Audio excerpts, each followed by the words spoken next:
Good morning, grade 6. How are you all? Hope you all are fine and you had a very good weekend.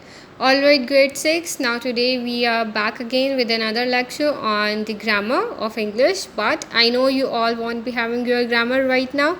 No need to worry. What we are going to do is what you are going to do is you are going to read this exercise with me and you are going to understand this exercise and then you will be solving it on your grammar when you will be getting it. Okay, now for today we have our topic of nouns and its kind, chapter 1, and this is your page number 4.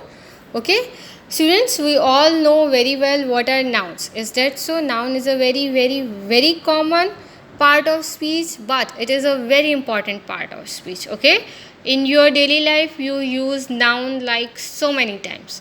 And what are nouns? We all know that noun is a name of a person, place, or a thing. Is that so?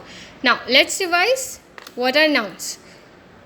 Noun is a word which is used to identify any of a class of people, places, or thing, or to name a particular one of these. Okay, so noun is basically a name of all these things. When we are going to name all these things, it means that they are noun.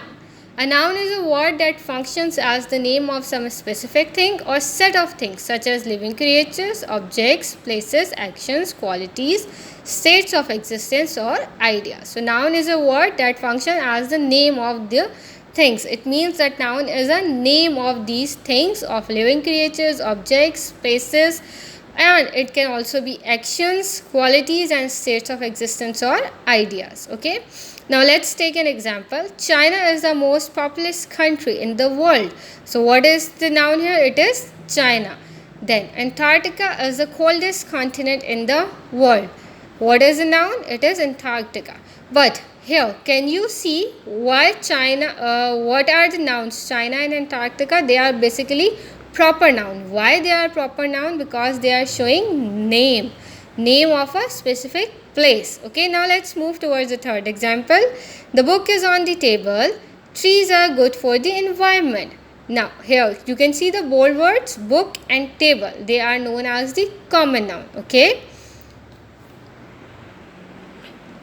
alright students, noun is one of the most common parts of speech which is used in almost every sentence of our daily life. That what I have already told you, that it is used in our daily life so many times. Noun has different kinds. These are as following: proper noun and common noun. Now let's start with the proper noun. Proper noun is the name of a particular person, place, animal, or thing. For example, Alina, Islamabad, Harry Potter. Common noun is the name of any person, place, animal, or thing in general. It doesn't have a specific name, but it has a common name. For example, book, city, school. Okay. Alright, now let's move toward exercise A.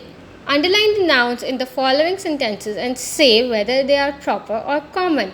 Okay, so they have given us different sentences. We are going to underline the nouns in the following sentences and we will be stating whether they are proper or common. Now let's do number 1 and 2 and then rest of the sentences will be done by you. Okay, John is a good boy who works very hard. What is a noun in these sentences? We have John and boy, noun here. But what is it, John? John is a proper noun. Why it is a proper noun? Because it has a name. Boy is a common noun because here boy doesn't has any name. Okay. The second one, a soldier is respected for his bravery. Now find out the noun. It is soldier. Okay. So a soldier is a common noun. Why? Because here we are not having the name of the soldier. Okay. Now the next sentences are going to be done by you people. I hope you all understand it and you will solve it very carefully. Thank you.